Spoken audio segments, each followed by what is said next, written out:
당신이 프라하에 가야 되는 8가지 이유.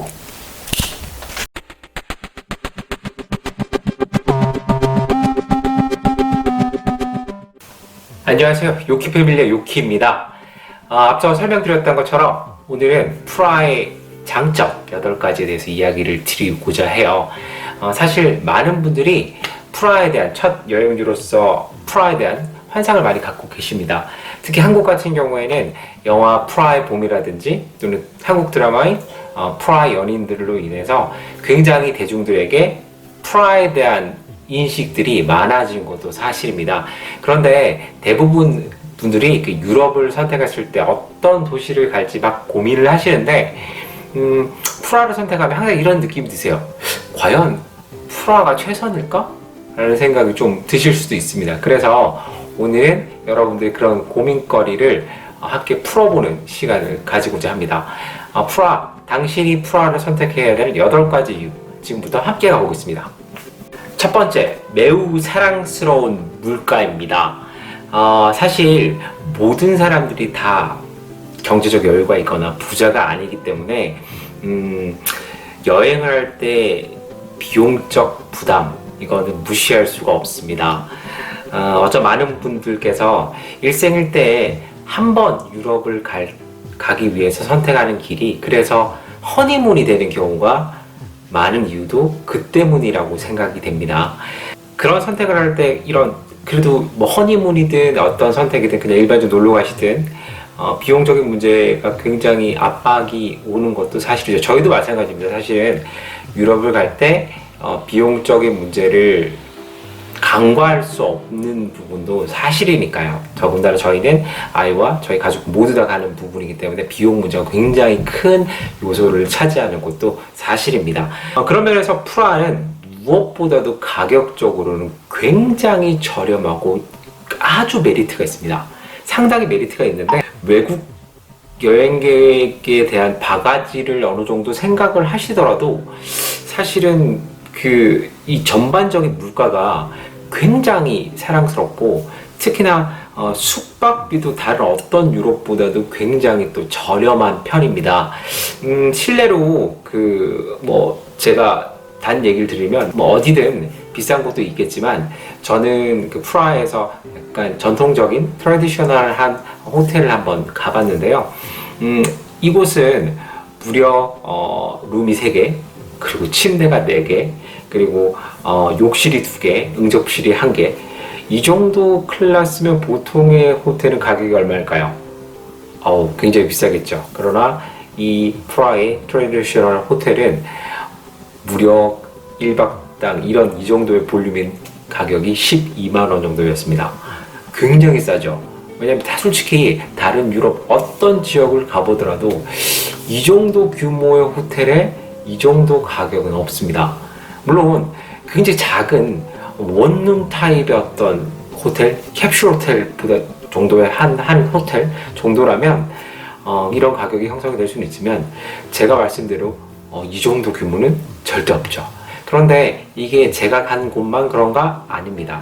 프라하에서 자세히만 찾아보시면 이 정도 규모의 호텔이 이런 아주 저렴한 가격으로 형성이 되어 있어요. 그래서 저희처럼 가족들이 호텔을 가는 형태라면 굉장히 비용적으로 절감을 할 수 있는 사랑스러운 곳입니다. 그래서 한번 이런 부분 여러분들이 선택을 해보시는 게 좋겠고요. 물론 어떤 도시나 고급스러움만 찾으신다면 그러면 싼 곳은 없습니다. 그건 거짓말이에요. 그러나 저처럼 그 국가의 어떤 전통적인 부분을 체험을 해보고 싶은 분이라면 한 번쯤 이런 것도 경험해 보실 법한 내용인 것 같습니다. 또한 다른 유럽보다는 굉장히 교통비가 저렴합니다. 교통비가 물론 프라하 전역이 버스나 트램이 굉장히 잘 돼 있는 것도 맞지만 가격도 굉장히 싸요. 예를 들어서 교통권, 1일 교통권, 1일 패스라고 하죠. 1일 패스가 보통 우리나라 가격으로 성인 인당 한 명이 한 5,000원 정도 금액이면 하루 종일 타실 수 있어요. 사실은 많은 유럽권에서도 이런 1일 원데이 패스가 다 존재하지만 프라하처럼 이렇게 성인하면 5,000원 정도의 금액의 교통비를 해결할 수 있는 곳은 사실 흔치는 않습니다. 그래서 저는 이런 물가를 생각하시면 꼭 여러분들이 프라하를 선택하셔야 된다고 생각합니다. 두 번째로, 비교적 영어 대화가 잘 통합니다. 세계의 많은 여행지를 다녀보면 가장 항상 불만인 것이 소통 문제죠. 물론 한국인들이 영어를 굉장히 잘하거나 하지는 않습니다. 그러나 그 아주 간단한 영어조차도 통하지 않았을 때 그 답답함이란 아시죠? 굉장히 답답합니다. 그런데 프라하는 예전부터 관광지로 이렇게 많은 선택을 받아서인지는 모르겠지만 영어가 상당히 잘 통합니다. 그리고 영어를 사용하시는 분도 굉장히 많고 그 영어 수준도 굉장히 능숙하다고 생각이 될 만큼 굉장히 좋았습니다. 그래서 소통, 일단 어디든 영어로 소통이 대부분 가능했다는 점, 그게 굉장히 큰 메리트가 있죠. 또한 최근에 한국인들이 워낙 많이 가서 그런지 모르겠지만 좀 어설픕니다만 한국어로 맞이를 해주시는 분도 있어요. 뭐 안녕하세요, 감사합니다, 이런 멘트를 써주시는 분도 가끔씩 있어요. 그래서 그런 소통적인 면에서는 굉장히 큰 메리트가 있는 것 같아요. 세 번째로 맥주가 참 맛있습니다. 맥주가 보통 많은 분들이 그 맥주를 이야기를 하면 넘버 원은 독일일 거고 그 다음에 넘버 투는 벨기에를 이야기를 많이 하실 거예요. 그런데 체코 또한 세계적으로 봤을 때 맥주 대국입니다. 굉장히 맥주 생산량도 어마무시하고 그리고 맥주의 종류도 굉장히 커요. 특히나 이 체코 사람들 전체가 자국의 맥주에 대한 자부심이 굉장히 커요. 그래서 저 같은 아빠들은 사실 맥주를 놓칠 수 없는 포인트이긴 하죠. 그래서 맥주를 좋아하시는 분이라면 놓칠 수 없는 포인트 중에 하나입니다. 물론 우리나라에도 체코 맥주들이 굉장히 많이 수입돼 있긴 하지만 사실 현지에서는 맥주 가격도 워낙 싸고 그리고 생산지가 대부분 가깝기 때문에 거의 다 생맥주를 취급합니다. 그러면 우리나라에 가끔 수입되어 오는 캔맥주와 이 병맥주와의 맛의 차이는 이건 말로 설명을 드릴 수 없을 정도예요. 그래서 체코에 가시면, 이 프라하에 가시면 체코의 맥주 꼭 놓치지 말고 꼭 느껴보셔야 됩니다. 그리고 제발 부탁인데 굳이 프라하까지 가서 마트에서 체코 맥주를 캔으로 사 먹는 행위는 하지 않으시는 게 좋을 것 같네요. 넷째, 질 좋은 화장품을 경험하실 수 있습니다. 세계적으로 유명한 더마콜이라든지 마뉴팩투라라는 이 제품들은 사실 체코의 뷰티 브랜드죠. 이런 류의 제품들이 저렴한 가격에 다양한 종류로 만나보실 수가 있어요. 특히나 제가 알기에는 체코의 마뉴팩투라라는 이 브랜드는 가격이 싸기 때문에 국민 브랜드로 통하고 있는데 한국에서는 왜인지는 모르겠지만 마뉴팩투라 제품이 굉장히 비싼 거로 알고 있어요. 그래서 함께 가시는 여성분들 또 어머니 분들이라면 이 뷰티 아이템들 절대 놓칠 수가 없어요. 꼭 구매해 보실 걸 권유드립니다. 다섯 번째는 음식에 대한 안정도가 굉장히 높습니다. 사실은 해외 각국을 돌아다니다 보면 음식, 우리가 먹거리에 대한 굉장히 고민이 많아지죠. 그런데 이 체코 전역, 프라하만 한정하더라도 굉장히 음식에 대한 안정도가 높습니다. 실례로 제가 프라하에서 길거리 음식을 먹는다고 하더라도 탈이 났다거나 이런 문제가 생겼다고 발언을 하는 분들을 본 적이 없습니다.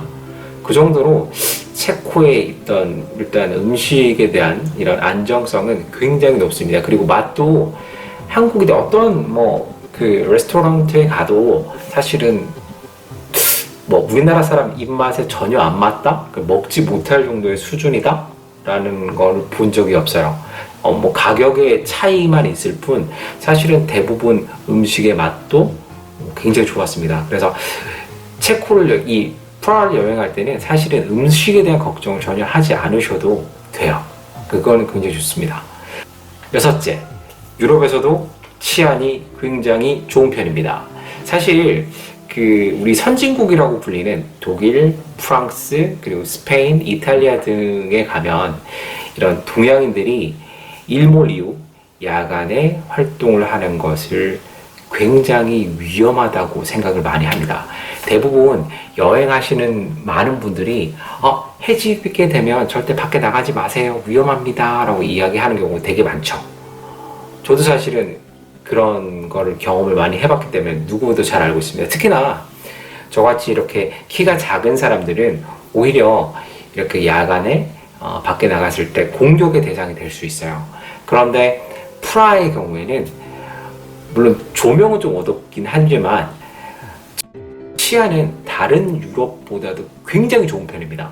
그래서 사실 동양인인 제가 야간에 이렇게 왔다 갔다 하더라도 솔직히 말해서 저는 단 한 번도 어떤 위협을 느껴본다든지 또는 어떤 범죄와 만나보게 된다든지 그런 경험을 해본 적이 없어요.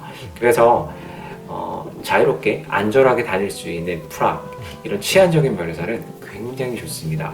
특히나 아이와 함께 다닐 분들이라면 더 이런 포인트가 중요해지겠죠. 그러나 제가 한 가지 걱정돼서 이야기 드립니다만, 이게 치안이 안전하다는 게 물론 다른 유럽에 비해서 안전하다는 거지 한국만큼 안전하다고 이야기 드리지는 않습니다. 그래서 너무 야간에 외진 곳이나 이런 곳은 가지 않는 것을 권장드립니다. 꼭이에요. 7번째, 올드카에 대한 로망을 충족시켜주는 곳입니다.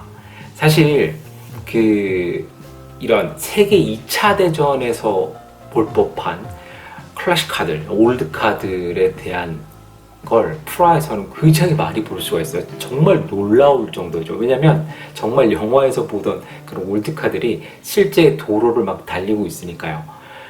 프라하의 하나의 산업으로서 과거에 1900년 초반대의 이런 올드카들이 아주 저렴한 가격에 렌트로 운영되고 있습니다. 그래서 약간 올드카에 대한 로망이 있으신 분들이라면 한 번쯤 렌트를 해보시는 것도 나쁘지 않을 것 같아요. 더군다나 사실은 전 세계 어디를 돌아다녀 본다고 하더라도 쿠바 이외에 이런 올드카를 관광 상품으로 이렇게 렌트를 해주는 곳은 정말 많지 않습니다. 그래서 이 포인트 굉장히 중요하겠죠. 8번째, 다른 나라로 연결성이 굉장히 좋습니다. 체코 한 국가만 보기에는 참 아쉬운 면이 좀 많죠. 그런 분들이 다른 나라도 한번 가보면 어떨까라는 생각을 좀 많이 하시는데, 프라하는 지리적 특성상 독일과 오스트리아와 굉장히 가깝습니다. 굉장히 가까워요. 실내로 독일 근교인 독일 드레스덴이나 이런 곳은 차로 2시간만 가면 갈 수 있어요. 그리고 오스트리아도 자동차로 한 3시간 반 정도만 가면 오스트리아 근교에 도착할 수 있을 만큼 굉장히 가깝습니다. 방금 이런 생각 들지 않으셨어요? 그게 장점인가? 라는 생각을 방금 드셨을 것 같은데, 왜 제가 이런 말씀을 드리냐면, 많은 분들이 다른 유럽에 가더라도 물론 국가별 거리가 가까운 곳도 물론 있습니다. 그건 맞아요. 그런데 대부분 이동 수단이 기차로 이동하는 경우가 훨씬 많죠. 유럽에서 기차를 타보신 분은 아시겠지만 기차비가 굉장히 비용이 큽니다. 굉장히 커요. 그러면 사실은 여행자로서 부담이 되게 많이 가는 것도 사실이죠. 그런 면에서 프라하에서는 체코 버스 회사죠, 레지오젯을 이용하게 되면 정말 저렴한 가격에 이 대중교통을 이용해서 독일이라든지 오스트리아를 가깝게 이용할 수 있기 때문에 이것보다 매력적인 건 전 또 없다고 생각합니다. 그래서 프라하 주변을 또 여행을 하실 분들이라면 굉장히 이 교통수단으로서도 굉장히 큰 메리트가 있습니다. 오늘은 당신이 프라하를 선택해야 될 8가지 이유에 대해서 한번 알아봤습니다. 그러면 다음에는 당신이 프라하로 갈 때 고민해야 될 8가지에 대해서 한번 이야기해보는 시간을 가져보고자 합니다. 그 앞으로 전에 말씀드렸던 것처럼 이런 영상들 계속 찍어서 여러분들에게 공유할 생각이고요. 항상 구독과 좋아요는 사랑입니다. 여러분들의 구독과 좋아요가 저희 여행에 큰 도움이 될 수 있으니까 꼭 눌러주시고요. 그러면 다음 시간에 뵙도록 하겠습니다. 감사합니다.